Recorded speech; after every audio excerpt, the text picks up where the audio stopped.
دنیا چاہے دھام نگر شریف کا پیر ہو، چاہے اجمیر شریف کا پیر ہو، چاہے کشوشا شریف کا پیر ہو، چاہے بریلی شریف کا پیر ہو، کہیں کا پیر ہو،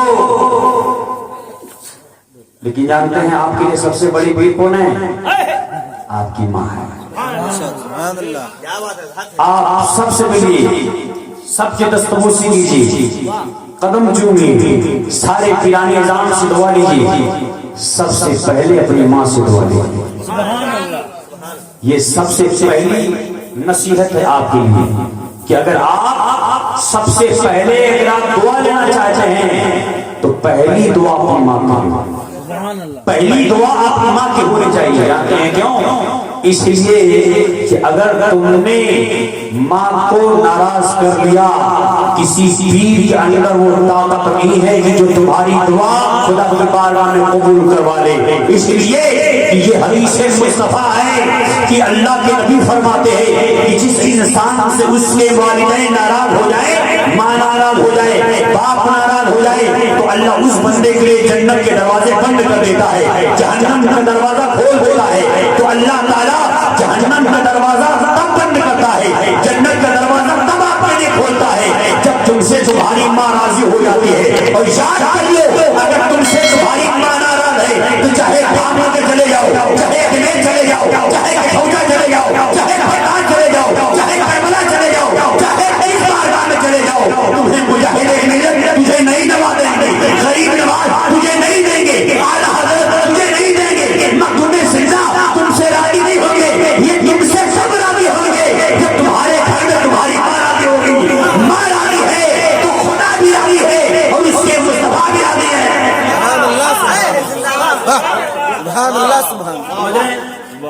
مگر ہوتا کیا ہے؟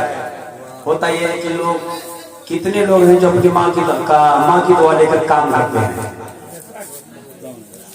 کام کرنے کے کیا کرتے ہیں؟ کہیں گے چلو بھائی ہم کو یہ بزنس کرنا، یہ کمپنی کا آغاز کرنے جا رہے ہیں، ہم یہ بیاپار کرنے جا رہے ہیں، یہ بزنس کرنے جا رہے ہیں۔ بزنس سے پہلے چلو سرکاری ملت کی بارگاہ میں ہم چادر پیش کر کے آتے ہیں، 11,000 کی چادر، مجاہد ملت کی بارگاہ میں چلتے ہیں، 11,000 کی چادر، کچھوشا میں جا رہے ہیں 11,000 کی چادر، اجمیر شریف میں جا رہے ہیں، یہ غریب نواز کی بارگاہ 11,000 کی چادر، اور گھر میں ماں کو دوا لانے کے لیے پیسے نہیں۔ ماں کو کھانسی آ رہی ہے، اسے میڈیسن کی ضرورت ہے، مگر ماں کے پاس دوا لانے کے پیسے نہیں ہیں۔ آپ چلے گئے اجمیر شریف 11,000 کی چادر چڑھانے کے لیے، اور ماں کے پاس اس کے کپڑے دھلنے کے لیے صابن نہیں ہے۔ شادی ہو گئی تو بیوی کو لے کر الگ ہو گئے، کیا سوچ رہے ہو تم سے غریب نواز راضی ہو جائیں گے؟ قسم خدا کی یہ کلیم اشرف نعمانی کا دل بولتا ہے، اگر تم نے اپنی ماں کا دل دکھا دیا ہے، تم اجمیر کی خواجہ کی بارگاہ میں تم 11,000 کی چادر نہیں 11,00,000 کی چادر کو پیش کر دو، مگر میرے غریب نواز تمہاری ایک بھی چادر نہیں قبول فرمائیں گے۔ اور اگر تم غریب نواز کی بارگاہ میں نہیں گئے، تمہاری ماں تمہارے گھر میں اگر غریبی کی مار جھیل رہی ہے، تمہارے ماں کے پاس اگر صحیح سے کپڑے نہیں ہیں، تمہاری ماں کے پاس اگر دوا لانے کے پیسے نہیں ہیں، تمہاری ماں کے پاس اگر کھانے کے پاس اناج نہیں ہے، تو تم کسی غریب نواز کی بارگاہ میں مت جاؤ، تم کسی مخدوم سینا کی بارگاہ میں مت جاؤ، بلکہ تمہارے پاس جو تمہاری کمائی کا حصہ ہے تم جاؤ اپنی ماں کے پاس لے کر جاؤ اور اپنی ماں کی خدمت کرو، ماں کی دوا لا کر دو، ماں کے نہانے کا صابن لا کے دو، ماں کے لیے تیل لا کے دو، ماں کی خدمت کرو، اور وہیں سے بیٹھے بیٹھے اے میرے غریب نواز جو کچھ میں نے اپنی ماں کے لیے خرچ کیا ہے، اس میں جو مجھے دیکھے ملے میں نے آپ کو نظر کر دیا، یاد کر لو تم یہاں رہ کر غریب نواز کا فیضان آ جاؤ گے۔ اس لیے یہ غریب نواز وہ ہے جو صرف خریدنے والے کو نہیں، ان کا غلام دنیا کے کسی کونے سے انہیں کہتا ہے، انہیں آواز دیتا ہے، تو خواجہ اس کی آواز وہی سے سن لیا کرتے ہیں۔ سمجھ رہے ہیں؟ مگر لوگ کیا کرتے ہیں، یا ماں کی دعا نہیں لیں گے، چلے جائیں گے اجمیر شریف دعا لینے کے لیے۔ اے میرے پیارے، یہ بیماری میں عام ہو چکی ہے کہ لوگ شادی ہو جانے کے بعد بیوی کو لے کر 1 2 3 حیدرآباد،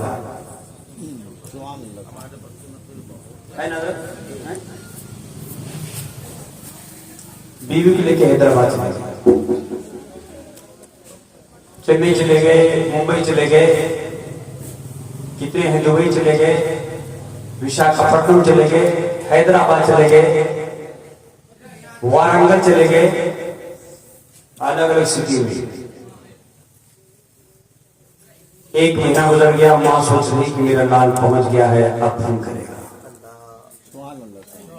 انتظار کرتے کرتے وہ مہینہ گزر گیا، فروری کا مہینہ آ گیا۔ ماں سوچ رہی کہ فروری کی ماہ بھی گزر رہی ہے، میرا بیٹا اب مجھے فون کرے گا۔ وہ مہینہ بھی نکل گیا، مارچ آ گیا، ماں سوچتی ہے کہ میرے دل کا ٹکڑا اب مجھے فون کرے گا۔ مارچ بھی نکل گیا، اب اپریل کا مہینہ آ گیا، ماں سوچتی ہے کہ میرا لال اب مجھے فون کرے گا۔ مگر لال اپنی بیگم صاحبہ کو لے کے وہ حیدرآباد میں بڑے بڑے پارکوں میں جا کر وہاں گھوم کر وہاں پر تماشے کر رہا ہے، اور اپنی ماں کا اسے کچھ بھی خیال نہیں ہے۔ کون کہہ رہا ہے کہ بیویوں کو ان کی خدمت مت کرو، ان کا حق مارو؟ نہیں، وہ تمہاری بیوی ہے، اس کا خیال کرنا، اس کے حق کو ادا کرنا یہ تم پر لازمی ہے، ضروری ہے۔ لیکن یہ جہاں سے تم نے سبق لے لیا ہے کہ تمہاری شادی ہو گئی، بیوی کو لے کے حیدرآباد چلا گیا، ماں کو بھول گیا، یاد کر لے تو 1 لاکھ کما لے، 1 ارب کما لے، تمہاری زندگی میں کامیابی مل ہی نہیں سکتی، سکون تمہیں مل نہیں سکتا، سکون تو تجھے کم ملے گا جب تیرے لیے تیری ماں تجھے ہاتھ اٹھا کے دعا دے گی، جب تم سے ماں خوش ہوگی تب تیری زندگی میں انقلاب آئے گا۔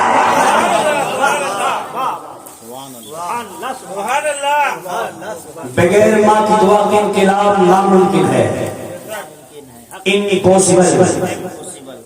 ماں کی دعا سے ہی زندگی میں انقلاب آتا ہے، اور نئی نئی دلہن کو دبئی لے کر گھومنے والوں سنو،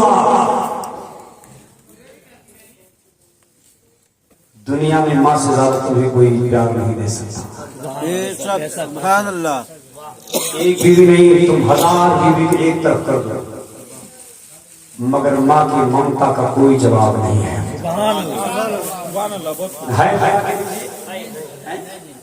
ہے تو یہاں کی دیجیے، ایک بیوی نہیں، میں 1000 بیوی کی بات کر رہا ہوں، ماں کی ممتا کا کوئی جواب نہیں ہے، اس کے پیار کا کوئی جواب نہیں ہے۔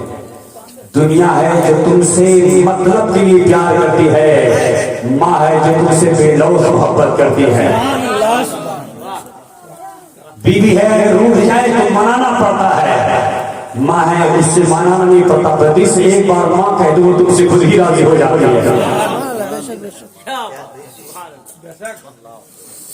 یہ شخصیت کی ماں، اور آپ کہاں بھولے بیٹھے ہیں؟ جب ماں ہاتھ اٹھا دیتی ہے تو عرش اعظم ہی جاتا ہے۔ جب ماں دل سے دعا کر دیتی ہے تو اللہ تعالیٰ گنہگار کو ولی بنا دیتا ہے۔ اگر ماں دل سے اگر ایک بار ہاتھ اٹھا کر اگر رو دے، اگر اس کی آنکھ سے آنسو کے قطرات ٹپک جائیں تو اللہ تعالیٰ چور کو ابدال بنا دیتا ہے۔ اور اگر ماں دل سے دعا کر دے تو حدیث شریف میں اللہ تعالیٰ اس کی عمر بڑھا دیتا ہے۔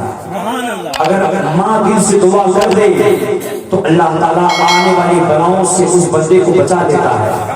اگر ماں دل سے دعا کر دے تو اللہ تعالیٰ اس بندے کے رزق میں اضافہ فرما دیتا ہے۔ اور سب سے بڑی چیز یہ ہے کہ اگر ماں اپنے بچے سے راضی ہو کر دل سے دعا کرتی ہے تو اللہ تعالیٰ اس کا نام ولیوں کی جماعت میں لکھ دیتا ہے۔ اس سے بڑی خوش نصیبی کی بات آپ کی اور کیا ہو سکتی ہے؟ میرے پیارے آپ سنو، بات میں کر رہا تھا